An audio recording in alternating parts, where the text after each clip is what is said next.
A time before today, this ocean body breathed with the rise and fall of nature's elapsing cycles. Inhaling the solar, exhaling the lunar. Glimmering waters of a kind sustained its power. The island of Gotland was once entangled in this force. Dry land at night, and a submerged Atlantis come daybreak. In a far land, a discovery is taking place. The origins of life itself.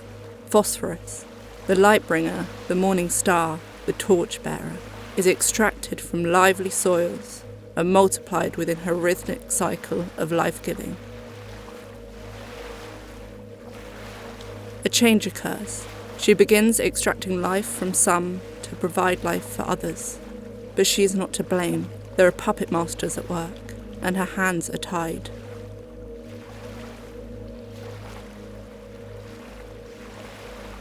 Seeping from the peripheries of the ocean body, the island of Gotland sits defenceless. They start to sense the unbalance of phosphorus's presence, the dissipating life, the swirling clouds. There's nothing they can do but surrender to the morning star.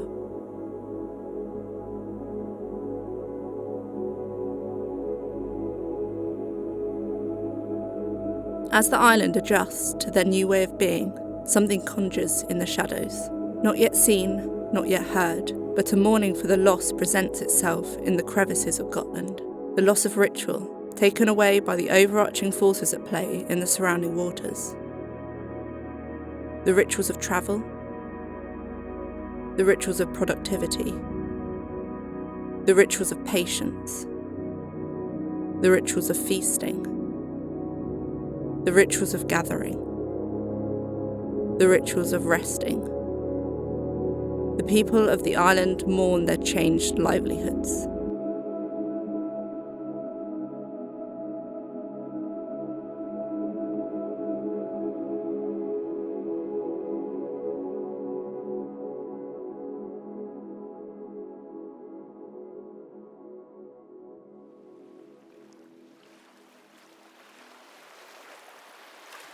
Some time ago, a farmer from the highlands of Gotland travelled to a fishing station at the tip of the island to gather with fellow companions.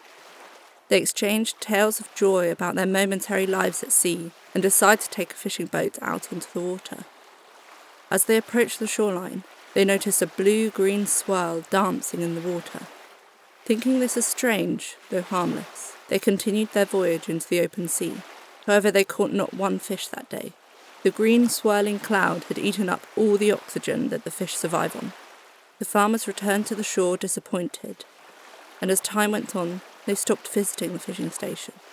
They grew saddened by the loss of this ritual and angry at the causes behind the deteriorating health of their oceans. Phosphorus was the culprit. This churning mass of emerald green was algae, and it thrived on the leaking estuaries of fertilizer-polluted rivers. One day, the farmers came to a conclusion. They must put a halt to their reliance on phosphorus to grow their fruit and vegetables, and find an alternative method. The farmers discovered that phosphorus was trapped inside the algae, which they could harvest and develop as their own fertilizer. From then on, new rituals evolved and spread, transforming the island and bringing people together.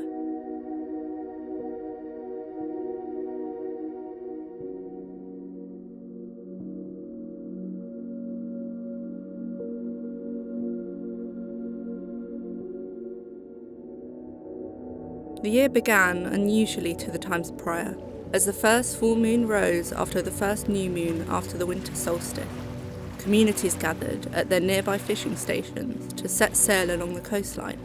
The purpose of their journey was to establish locations of algae harvesting, casting nets to capture the transient sea clouds. As winter turned to spring, the first bloom of algae arrived and vessels were prepared to reap what was caught. The ensuing voyagers laced their way around the shoreline, collecting each filled net as they passed. In the meantime, others were constructing a shelter to store the gathered algae, delivered as the vessels were filled. After some weeks, the farmers returned home, content from their travels at sea and eager to share their story.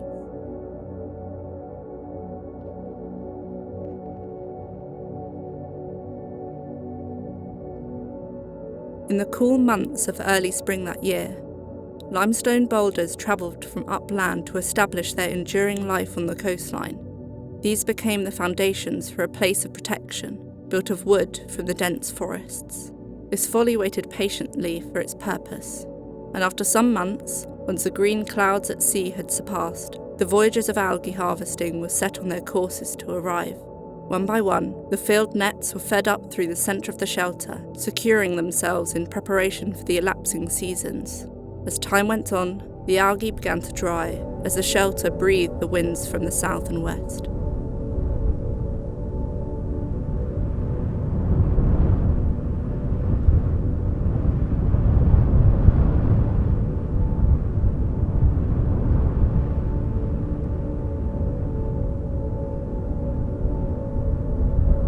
The harsh winter months arrived abruptly that year. Concerned for the protection of their algae, the nearby village rushed to the folly, closing, securing, and fastening its shell. The algae remained safe over a long, dark winter.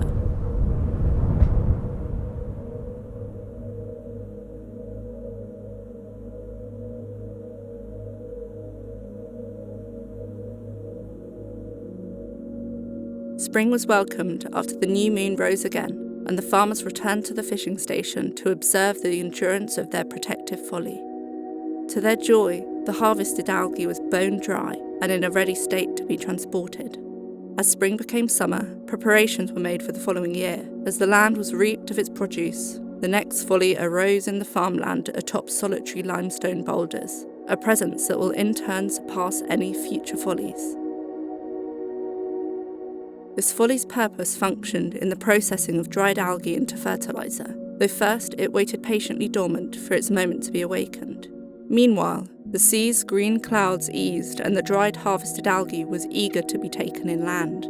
By foot, boat and truck, deliveries were made to the prepared folly, and it quickly amassed a mountain of algae, more than enough to feed the land.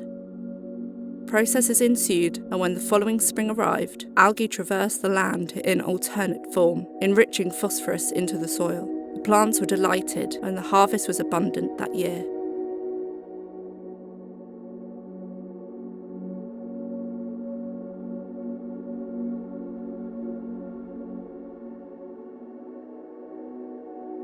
Tall grasses swayed on Gotland's rolling fields. The air was warm and the sun high, and there was a moment of stillness in the waters. Summer solstice was celebrated with a renewed sense of hope and togetherness that year as new rituals took place. A community gathered from nearby towns and villages, as they did years prior, to take part in the festival of haymaking. To commence the festival, a wooden framework was built. This folly became a skeletal ghost of past feasting halls and sat waiting for its grassy cloak.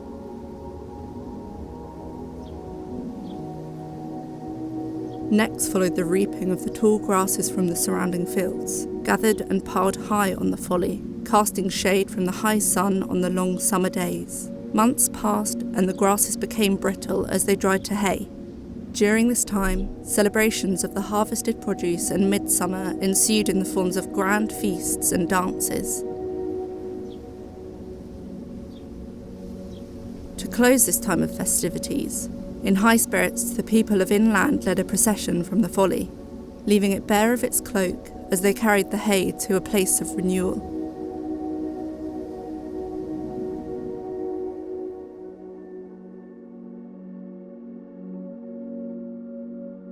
The stones lay bare in a spiral labyrinth as the winter snow was cleared. That year, the solstice was celebrated with processions of light, casting shadows in the darkest days. Memories of the harvests of summer encapsulated the community as they reminisced on drawn-out days together under the sunlight.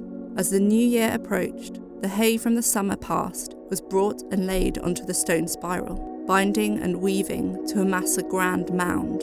The new moon rose and the spiral was lit. A mighty glow shone on the faces of all that observed the dancing flames reaching to touch the inky sky, the jubilation of light and the promise of rebirth.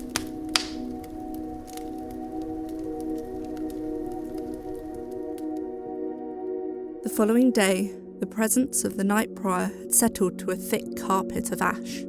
The ash was gathered and distributed to nearby farms for it to be spread across their land.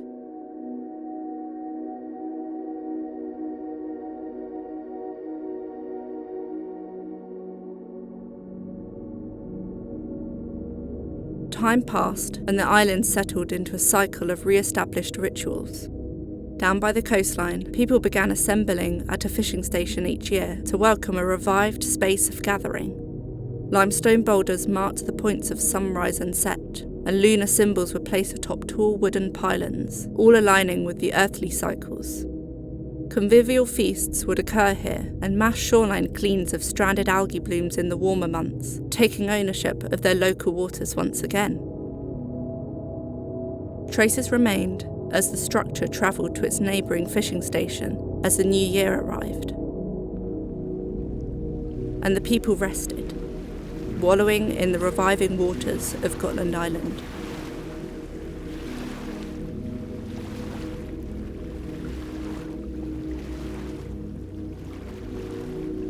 A time before today, this ocean body breathed with the rise and fall of nature's elapsing cycles, inhaling the solar, exhaling the lunar.